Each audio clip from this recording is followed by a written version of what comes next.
The wedding day was approaching when my boyfriend recommended a wedding planning company to me. I was thrilled, thinking he had done his homework to make our ceremony perfect, until I discovered that the sales representative handling our case was his first love. By closing this deal with us, she would finally achieve the performance she needed to secure a permanent position at her company. In that instant, my heart sank to the bottom. I couldn't tell whether, in spending lavishly on this wedding project, he was thinking of making our celebration flawless, or of making his ex-girlfriend's life a little easier. Chapter 1. It was the day after we signed the contract with the wedding planning company that I found out the account manager handling our order was Ryan's ex-girlfriend. I hadn't even had time to hide my lovey-dovey post behind the 3-day visible setting on WeChat Moments. Wedding prep has begun.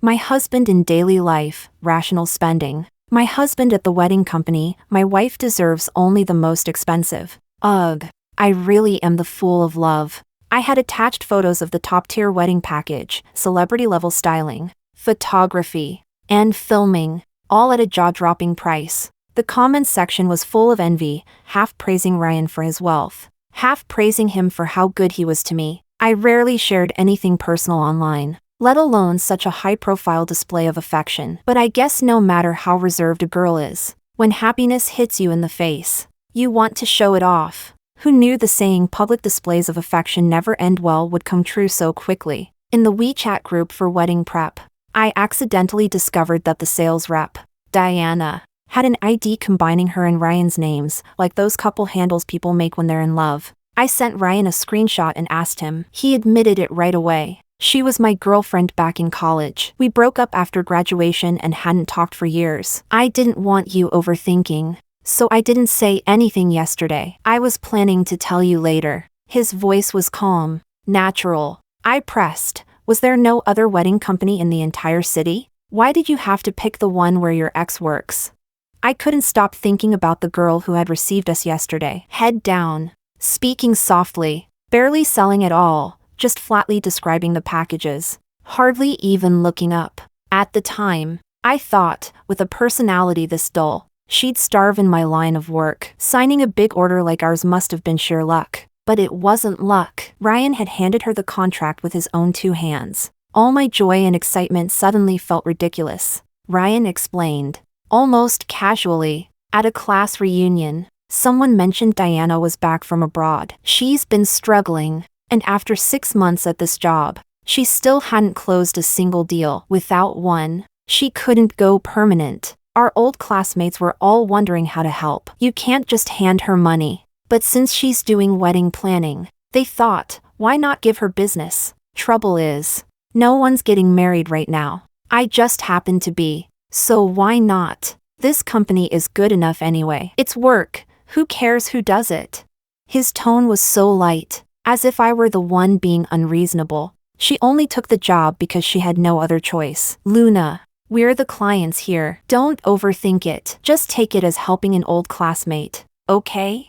I felt absurd, speechless. Chapter 2. I didn't know what Diana felt. Working on her ex-boyfriend's wedding, she behaved perfectly normal in the group chat, sending information, confirming details with me, never stepping beyond work topics. She even changed her WeChat ID, erasing the old couple-style handle. Everything about her was so professional, so bland, as if I were just another ordinary client. Ryan, for his part, was careful to avoid suspicion. He never posted in the prep group again and didn't come with me to the company to discuss wedding decor. So I went alone. Diana in person was the same, calm, distant, professional, until the moment we had to decide the main flower for the ceremony. Champagne roses. I said, Ryan often buys them for me. He says their meaning is, I only have eyes for you. Champagne roses? For the first time, Diana's flat tone wavered. She gave a faint, ambiguous smile. They are beautiful. I didn't think much of it at the time. Not until later, when I saw her WeChat post. After all these years, I still love only champagne roses. A sharp pain struck my chest. So that flicker in her eyes had been pride, at knowing her personal favorite had been carried forward by Ryan, repeated habitually, now given to me. I didn't confront him. Instinct told me that if I asked, I'd lose. All I knew was, I could no longer bear to see a single champagne rose at my wedding. Chapter 3. By the time I rejected Diana's wedding plan for the third time, Ryan finally took the time to join me at the wedding company to hear the proposal. Diana looked sick, pale, coughing, her words stumbling as she tried to present. She worked hard to convince me it was good, but I shook my head. It still feels like a cookie-cutter template, I said, like it could be anyone's wedding, not ours. She took a deep breath, as if suppressing her anger, shot Ryan a long look, and muttered stiffly, "Excuse me, I need the restroom." Ryan instantly tensed, eyes glued to her back, body leaning forward as if he might chase after her. In the end, he stayed seated, squeezing my hand instead. "Baby, aren't you being too picky? I thought the design looked fine." I squeezed back, meeting his eyes. "Ryan, this plan is barely worth 1/10 of its price tag. I've already lowered my expectations." "But wrong is wrong." Ryan hesitated, voice heavy with reluctance. "She's working while sick. Maybe we should just tweak it a little and settle? The wedding's getting close. If we don't finalize this now, it'll cause delays." Normally, I would have switched companies long ago. Working with someone who doesn't get me is a waste of time. So I probed carefully. "Can we split off the decor and outsource to another company?" Ryan frowned. "Of course not. That would be slapping her in the face." He added irritably, "Luna, this is what I don't like about you. You're too strict. She'll never meet your standards. Why hold her to them? We're just helping someone. Why force her to burn herself out?" My chest flared with anger. "And what about me? During project crunches, do you think I sleep more than 4 hours a night? Who isn't burning themselves out? Why is no one worried about me?" I felt both ridiculous and wronged. Who is born strong? We all survive by pushing through. Why didn't he spare me even half that sympathy? Ryan quickly softened. "Sorry, Luna. I didn't mean it like that." I forced down the sting in my nose, keeping my voice steady. "Ryan, this is our once-in-a-lifetime wedding. Your charity toward your ex has already tainted it. I will not allow any further imperfection." Chapter 4. I calmed myself alone in the meeting room, then decided, if there's no avoiding this, let's face it head on. As I walked out, I heard voices echoing from the stairwell. "I could make 10 more plans and she'd still reject them, don't you see? Your fiancé is deliberately torturing me." Diana's voice was hoarse with tears. "I have to listen to your love story, study every detail of your romance, design some princess fantasy for her. Do you know how cruel that is to me? Ryan, you're too much. You're really too much." I was furious. Her plans weren't rejected out of malice, but she painted me as the villain anyway. I was about to step in when Ryan's voice stopped me. "Luna isn't targeting you. She's always demanding, especially about the wedding. She could have refused outright. This is my fault." The heaviness in his tone pierced me. He did understand my grievances, but he was torn between us. I couldn't bear to make him suffer more. Back at Diana's desk, I opened her plan again, trying to find at least one redeeming detail. Accidentally, I clicked another file. This one stunned me. Blue-toned lighting, echoing the vibe of a bar Ryan often visited. A floral arch of champagne roses. Not my taste, but undeniably personal. Far better than any template. And then I saw the welcome sign. Groom, Ryan. Bride, Diana. So she could design something good, just not for me. Her dream wedding wasn't mine. It was hers. With him. Chapter 5. "Don't look at that." Diana appeared in the doorway, tears streaking her face, fury in her eyes. Ryan froze, staring at the screen as if struck. His eyes reddened, lips trembling. Before I could react, Diana shoved me aside. My heel twisted, nearly sending me sprawling. I grabbed a chair to steady myself. She slammed the laptop shut, glaring at me. "You want to steal even this from me?" Then she shot Ryan a sorrowful look and fled with the laptop in her arms, sobbing. "Diana!" Ryan shouted, jolted awake, and chased her without hesitation. Watching his back disappear, the sharp pain in my ankle surged. I collapsed to my knees on the cold floor, staring at the blank projection screen. What was I even doing here? Ryan's phone, left on the table, buzzed. The caller ID read Sebastian, his closest friend. I picked up. "Hey, About that apartment you asked me to find for her, I found one near her office. Do you want to take a look? If not, I'll just tell her it's my relative's place and needs a tenant. That way she'll feel comfortable moving in. That dorm she's in now? With all those cargo trucks and exhaust fumes? No way she should stay there. My chest tightened. That unlivable place? I had lived there too. During my first 2 years after graduation, no one pulled me out of the smog. I clawed my way out on my own. But Ryan? He couldn't bear for her to endure it another month. He found her a way out, wrapped in excuses, delivered on a silver platter. His coldness toward her in front of me was only the tip of the iceberg. Beneath, he cared for her deeply. And me? In his eyes, I was strong, dignified, unshakable, so strong that even my wedding could be sacrificed as a favor to someone else.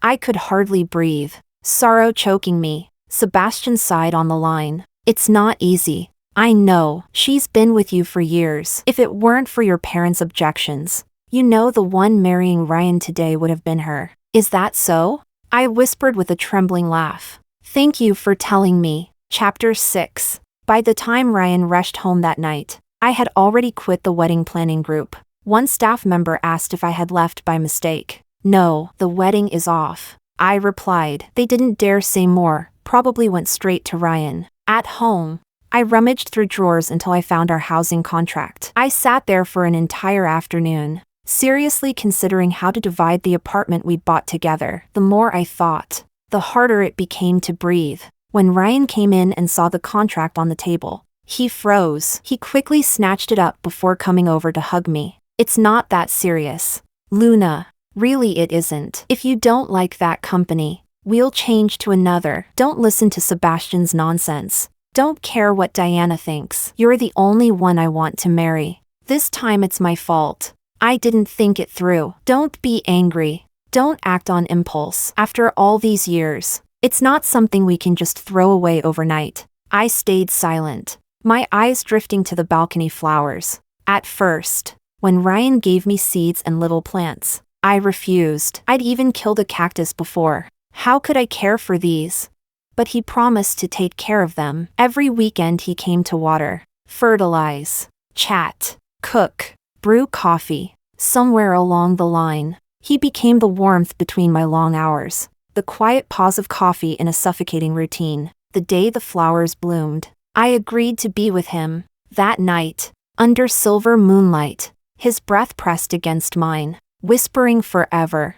I believed his love back then, and it was real. But Diana's return blinded him to me just as truly. Even now, when he noticed my swollen ankle, his eyes filled with concern. How did you hurt yourself?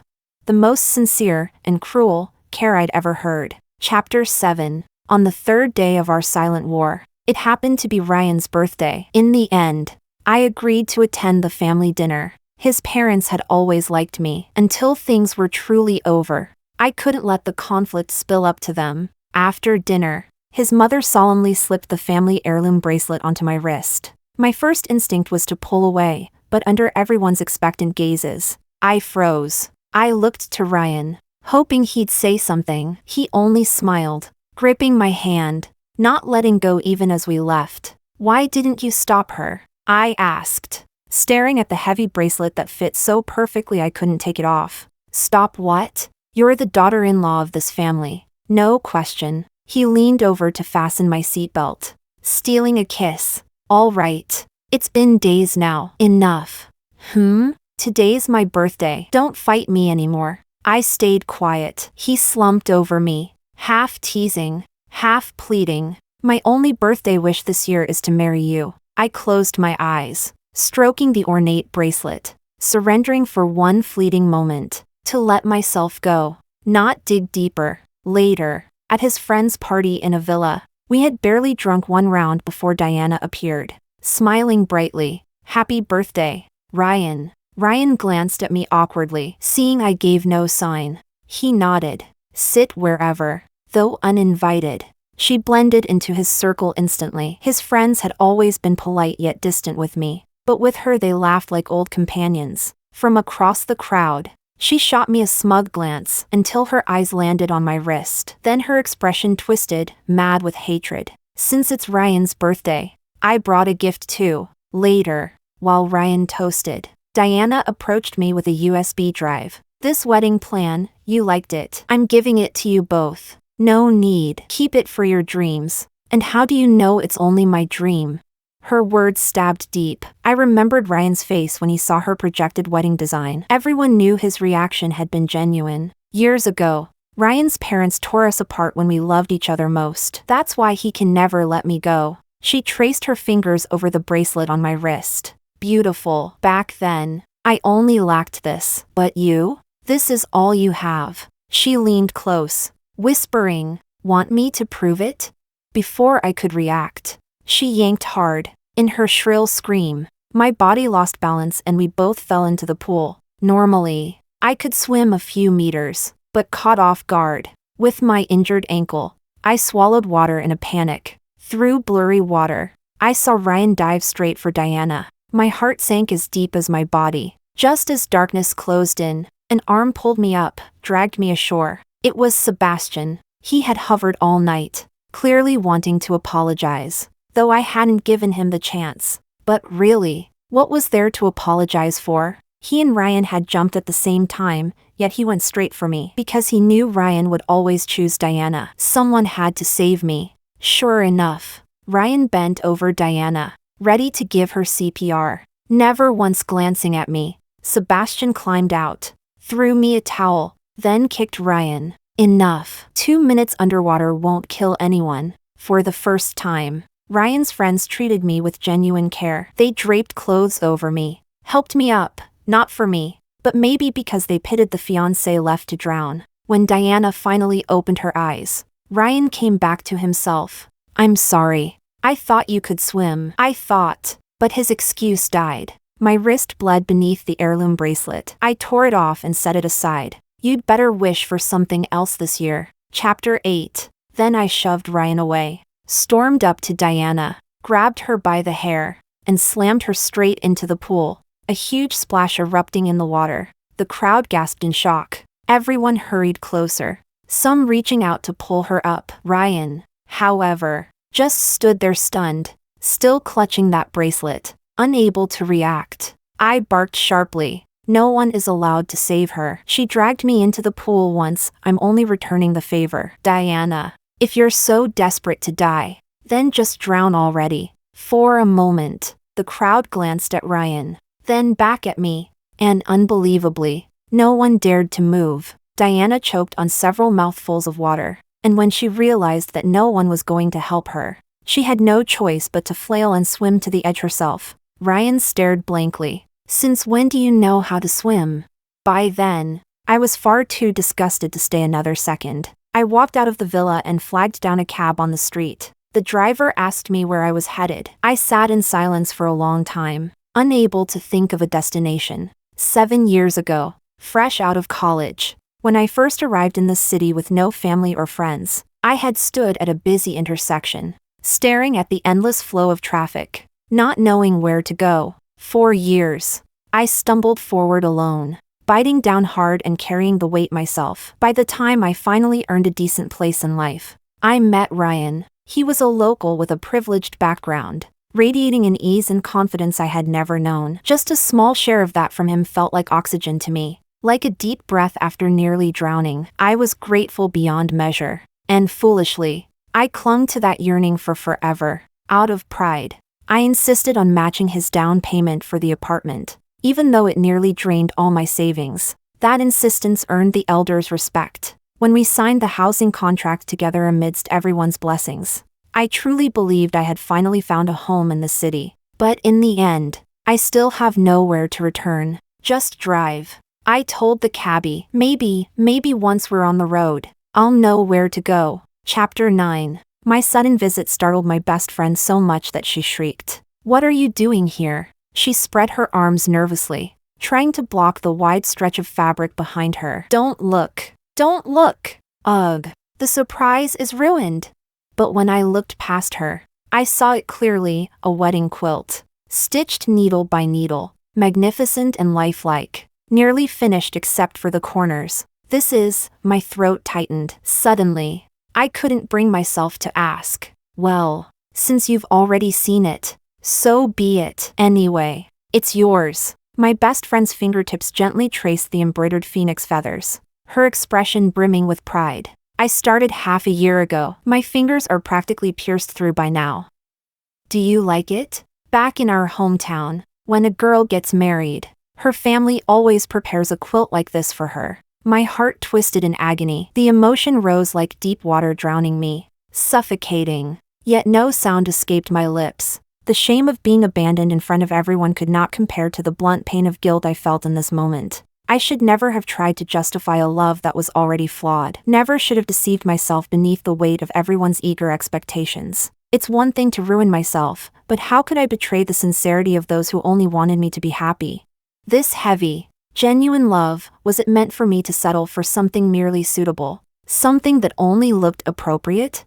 Earlier, in the face of so many pitying, sympathetic stares, I still managed to straighten my back and stand. But now, looking at my best friend's joyful, expectant face, I finally crumbled, collapsing to the ground, crying until I couldn't stop. Chapter 10. I didn't reject Ryan's call. When it connected, I cut off his rushed apology and asked directly, "Do you want the house? Or the money?" He froze for several seconds. What? The house we bought together, we need to settle it somehow. If you want money, I'll keep the house and pay back your share. If you want the house, that works too. We can discuss it and then handle the paperwork. Ryan's voice was disbelieving. Luna, are you trying to split everything? Can't you calm down? I swear I didn't mean for things to happen like that. I was confused. I lost my head. Ryan, besides the house, I don't want to talk about anything else with you. Think it over and let me know. Either way is fine. On the other end, only silence, long, stifling silence, trembling with breath. I wouldn't wait. I'm hanging up. Wait. His voice cracked. Come home first. Let's talk face to face. The next evening after work, I returned home. The house was bright. Every light turned on. The table set neatly with 3 dishes and a soup.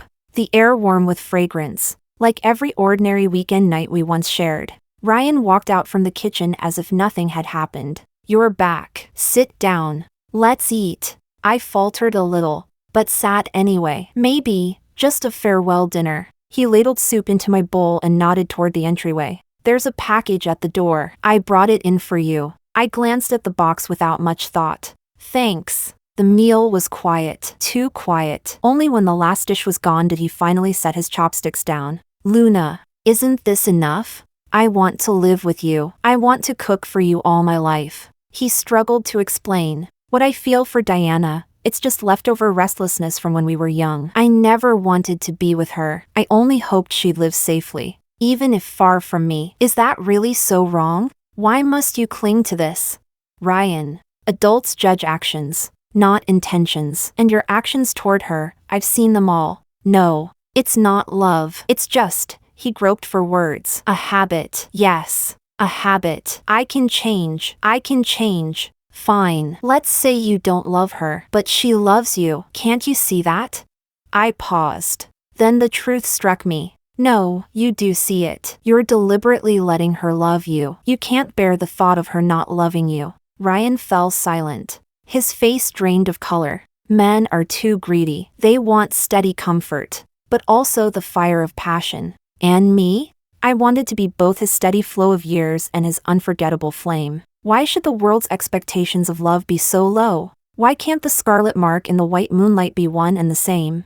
I pushed the house toward him. Keep it. I'll move out. We bought it for you. Anyway, I still have an apartment. Renting would cost you too much. Don't worry. I'm not short on money. You can pay me back slowly. He muttered the rest of the arrangements, then ran out of words. Got it. Thanks. He stood, hesitated, then said softly, I'll wash the dishes. I pressed his hand down. Ryan, let's end it here. He looked at me, nodded, picked up his jacket, and walked to the door in a daze. Ryan. He turned, eyes lighting up with sudden hope. I pointed at him. You're still wearing the apron. He lowered his head, fumbled at the straps, the jacket slipping to the floor. After a long struggle, I had to get up. untie it for him, and walk him out. The door shut again. Silence. I stood there for a while, empty inside. My gaze fell on the box by the shoe cabinet. I sliced it open with a cutter. Invitations. Red envelopes. Wedding stickers spilled everywhere across the cold tile floor. Under the bright light, the red glare was blinding. I stared for a long time, but had no strength to clean it up. Staggering to my feet, I went to the bedroom. Chapter 11. Afterward, I tried to raise funds everywhere, wanting to end all financial ties with Ryan as soon as possible. But Diana showed up first. She looked shocked to see me, her eyes sweeping over my pajamas, her voice full of resentment. I knew it. You're still here. Where's Ryan? How would I know? I asked, baffled. Diana didn't listen. She shoved me aside and barged into the apartment, checking each room one by one. Ryan? Come out. I know you're here. How long are you going to hide from me? He's not here. Watching her frenzy, I reminded her calmly. We've already broken up. Impossible. I clearly saw his car drive in. When she couldn't find him, she turned on me like a blade. So you do know you're broken up, then how dare you live in his house? Who are you trying to fool? Clinging to him like this? Miss, this is my house. I enunciated each word so she would understand. I bought it. Diana sneered, skeptical. You, able to buy a place like this? No way. This is Ryan's house. Want me to show you the deed? My patience snapped. If you don't leave, I'll call security. The property staff came quickly, but Diana twisted the situation, shouting, I came to my boyfriend's place. How can you make me leave? Isn't Ryan one of your owners here? The staff glanced at me awkwardly. Strictly speaking, I hadn't finished the transfer process with Ryan yet. Technically, half of this house was still his. Miss Luna and Mr. Ryan are both our property owners. The staff explained. Saying you know him isn't proof. Make a call. Diana glared, then pulled out her phone to call Ryan, dialing over and over. But he never answered. I tried with my own phone. After one ring, the call connected. Luna, what's wrong? Hearing Ryan's voice through my phone, Diana's face drained of all color. Chapter 12. Ryan arrived faster than I expected. He directly told the guards to throw Diana out, then even added, keep an eye out. Don't let her in to bother my girlfriend again. Diana's eyes widened, full of disbelief, glaring at him until the door shut in her face. Sorry, Ryan sighed, helpless. I didn't expect her to be this crazy now. I told her clearly I wouldn't be with her, but I was curious about something else. Why did she come here to look for you? Since our breakup, Ryan hadn't bothered me, only once. When he asked about moving his things, I chose a time when I wouldn't be home, so we didn't meet. Strictly speaking, tonight was the first time we had seen each other since. Ryan said quietly, sometimes, when I can't sleep at night, I come by. If I see the lights on, I feel at ease. When they go dark, I can finally sleep. I hadn't expected that answer, and for a moment, I didn't know what to say. From here, the floor isn't high. I can see the flowers on the balcony. They're growing so well. I never thought something so ordinary before would become something I could only miss. Suddenly, he held my hand, his voice soft. Luna, we used to be so good. How did it change so quickly? I've told her it's over. I swear I'll never have anything to do with her again. Can't we go back? If you just say yes, everything will be like before. I don't want to lose you. I want to come home. I realized that perhaps my delay in handling the finances had given him hope. He thought if he coaxed me, everything could return to what it once was. But I knew better. There was no going back. I don't want the house anymore. I'll move out as soon as possible. Just give me back my money, and we'll finalize the transfer. Ryan's eyes widened in panic. Give it up? Are you crazy? Why give it up? You're not from here. Do you know how hard it is to buy property here? Of course I was reluctant to part with a house I'd chosen myself, but honestly, this space meant for a family of 3 was beyond my own means. Between repaying Ryan's share of the down payment and the crushing mortgage, it was unsustainable. I don't want it. I don't want to live in a place where you can show up anytime. His face darkened, his voice dropped. I don't want the house. I want you. Ryan, I cut him off. Can't we end things peacefully?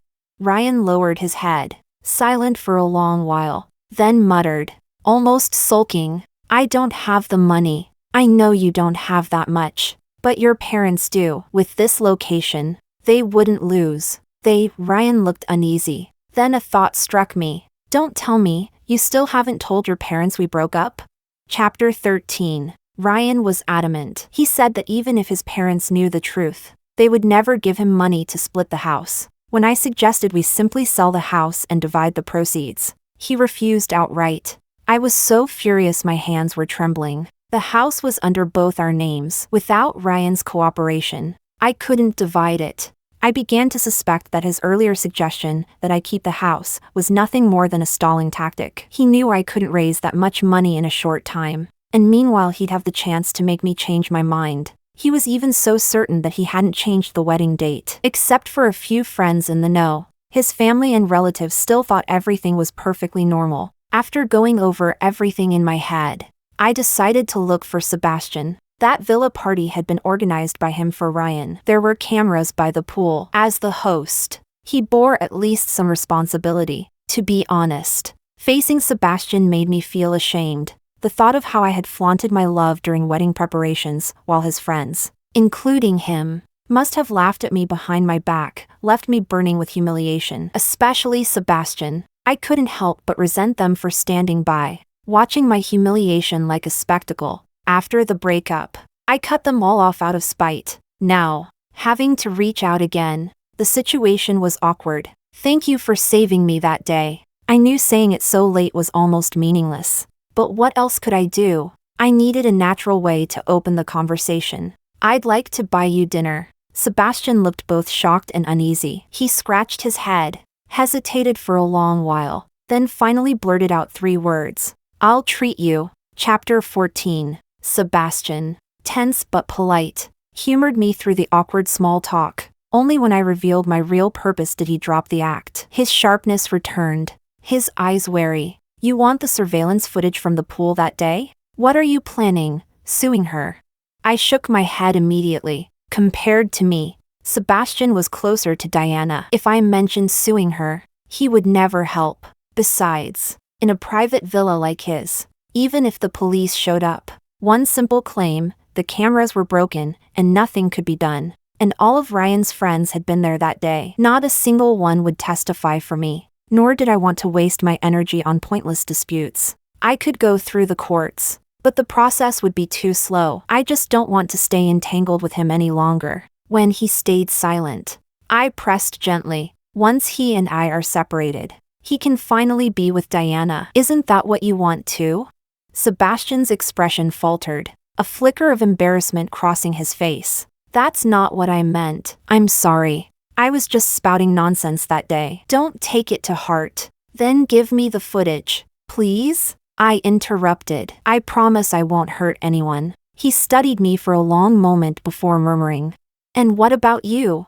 What? I didn't understand. Nothing. His eyes flickered away as he took a sip of water. If you've really thought this through, I'll help you. The next day, Sebastian handed me a USB drive with the footage. He must have watched it too. His expression was apologetic. Diana was gone for years. I never imagined she'd be so extreme now. He paused, then added, Ryan probably didn't expect it either. I didn't know if he was trying to reason with me or comfort me. I didn't care. I only reminded him. I hope this doesn't ruin your friendship with Ryan. Sebastian smiled faintly. Luna, being too upright in this world only gets you hurt. Don't worry about me. It's a debt I owe you. After today, you probably won't want to see me again anyway. His gaze carried a fleeting sadness before he smiled once more. I wish you happiness. Thank you. I couldn't help but wonder, since when were Sebastian and I on terms where we exchanged that kind of blessing?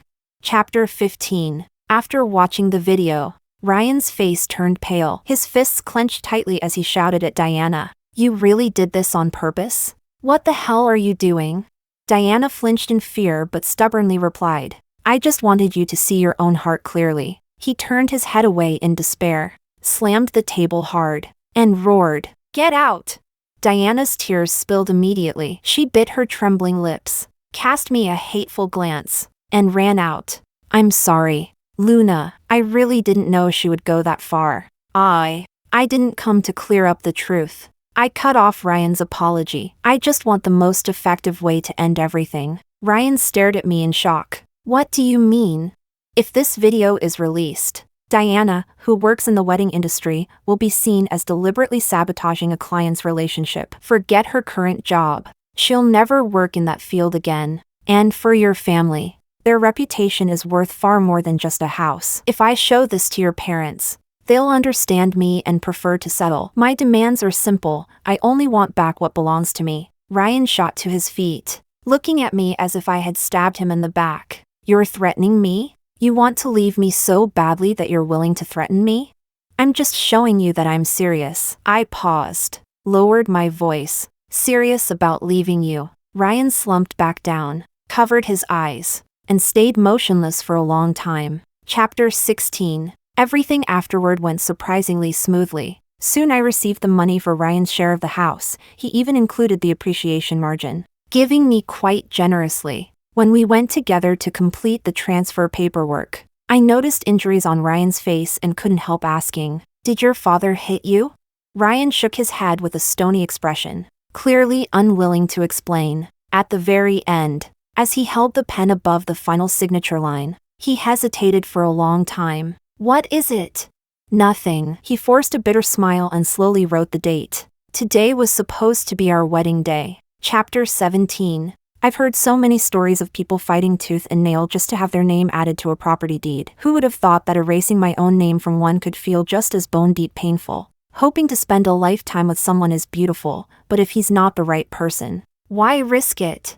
After settling everything with Ryan, I bought a smaller place. The down payment was manageable, the mortgage harmless, and most importantly, it was in my name alone. I finally no longer had to rely on anyone. On moving day, friends and colleagues helped me with a warm housewarming that lasted the whole night. Later, when my best friend stayed over, I couldn't sleep. I sat by the window, gazing at the moon, and suddenly remembered Sebastian's awkward words, "I wish you happiness." Unconsciously, I smiled. This, right now, is happiness. Chapter 18. Sebastian. When Sebastian handed Luna the video, he already knew he was in for a beating. He didn't fight back for the first 2 punches. By the third, he instinctively blocked, which only made Ryan keep swinging. Finally his temper flared too, and what began as a beating turned into a full brawl. They both ended up sprawled on the ground. Exhausted, Ryan shouted hoarsely, "Why the hell are you interfering? What's between her and me is none of your business." Sebastian roared back louder. "She came to me because you left her no choice. If you don't love her, why don't you let her go?" "Who said I don't love her?" Ryan rolled over, straddled him, and swung again. Though his punches had lost their force, his words were still defiant. "It's your damn nonsense that filled her head, made her overthink, and drove us to break up." Sebastian had no energy left and no heart to strike back. He knew he bore some responsibility. At last Ryan collapsed against him, sobbing, "You bastard, you ruined my whole life." Sebastian felt wrongly accused but, seeing Ryan's genuine despair, didn't argue. It wasn't until a passerby spotted them, eyes wide in alarm, secretly lifting a phone to record, that Sebastian hastily shoved Ryan off and turned his own body to block him from view. He didn't want Ryan's humiliation splashed online. Ryan later declared their friendship over, but only a few days after. The money he paid Luna actually came through Sebastian. Ryan had guessed right, his parents wouldn't spend a single cent to fund his breakup. When news spread at home that the wedding was cancelled, he was beaten down by his family, and the authority and shares he was supposed to receive after marriage would likely be withdrawn. Ever since an old episode of running away from home with Diana, his parents had kept a tight leash on his finances. The house they bought wasn't under his name. His cars were replaced every 3 years, decent, but never flashy. Whenever he wanted to invest, he had to pitch to them as if he were seeking venture capital. It was pitiful, in a way, but compared to other spoiled rich kids burning through cash in extravagance, Ryan had always been diligent. The classic economical and reliable man. That's how he ended up winning over Luna. Ryan never spelled it out, but as he grew older, he was less flamboyant than in his youth. So Sebastian couldn't be sure, was Luna the woman he truly loved, or just a bargaining chip to gain his parents' approval? Probably love. After all, his parents had introduced countless heiresses, but Ryan hadn't liked any. Luna must have been the rare overlap between his and his parents' tastes in nearly 30 years. That was precious. A muddled marriage would have suited everyone, until Diana came back. That old, long silent WeChat suddenly lit up with a post, back in the country. At the reunion, when Ryan heard her name, he froze for a long time. He lost every round of cards that night. Luna thought he was upset about losing, soft-voiced as she comforted him, even helping him play his hand. Ryan let her take his seat at the table, while he slipped off to the balcony to make a phone call, couldn't even wait to teach her the rules. That call lasted a long time. Cigarettes were lit one after another. Luna assumed it was work. Sebastian knew the truth. The voice on the other end was Diana, watching Luna, clueless yet earnestly trying to cover for him among his rowdy friends. A strange thought crossed Sebastian's mind. If it were me, I'd never treat her this way. Perhaps out of sympathy, he subtly fed her cards that night, quietly coaxing her along the whole evening. Chapter 19. The amount Ryan prepared for Luna was calculated to perfection, enough to look like compensation, but not so much as to be excessive. A little more, and Luna might have insisted on returning the surplus. That kind of generosity was something Ryan had to fake, even without money. So Sebastian hurriedly sold a bunch of stocks to patch up Ryan's shortfall. Most people say it's better to break 10 temples than to break up one marriage, but Sebastian was like a stirring stick, poking his way inside and out of someone else's breakup. When Ryan took the bank card, he looked at Sebastian with a strange, meaningful expression and muttered, "Sometimes I wonder if you're doing this on purpose. Damn it, don't even think about paying me back." Sebastian laughed and cursed to cover it up, but only he knew how guilty he felt inside. He had always thought his occasional attention to Luna was just sympathy, perhaps tinged with guilt for being Ryan's accomplice, until the day she fell into the pool, when her whole body sank. The panic inside him shocked even himself. That day she was drenched, her face streaked with water and tears, her gaze toward Ryan utterly shattered, and within him, thin strands of pain quietly unraveled. When he saw her stubbornly trying to rip off that bracelet, even tearing into her own flesh, he nearly spent all his strength to keep himself from rushing forward, to stop her self-destructive act, to take her away. But since Ryan didn't move, he had no right to move either. That restraint, all along, was the ultimate proof of his loyalty to 20 years of friendship. After Luna left, Ryan at first pretended to be tough, saying it was nothing, just a quarrel, that he could coax her back. But Sebastian knew it wasn't that simple, because even he had been blocked. When Luna later came to him, he knew it wasn't for nothing, but he couldn't bear to expose her purpose. After all, what other chance would he ever have for her to come to him first? To ask him out to dinner? As if she already knew that in his position he wouldn't help her without reason. She stressed over and over that she wouldn't hurt Diana or Ryan. What he really wanted to say was, "It's okay if you hurt them a little. They already owe you." Ryan would probably even prefer to be hurt by her, rather than see her so desperate to leave, because hurt still means ties exist. But when you insist on being two separate strangers, there is never any way back. Chapter 20. Diana made another scene. This time she went live on her social media, cutting her wrists one line after another, forcing Ryan to show up. Nearly breaking down, Ryan rushed to save her, brought her to the hospital, and when he came out, he made a statement: "Don't ever tell me anything about Diana again, even if she dies. Don't come to me." Again and again she pushed herself to the edge, trying to test Ryan's feelings, forgetting that human nature cannot endure endless trials. The wolf had come too many times. Ryan no longer believed. One day, Diana called Sebastian, her voice choked with sorrow and despair. "So, does this mean he doesn't love me anymore?"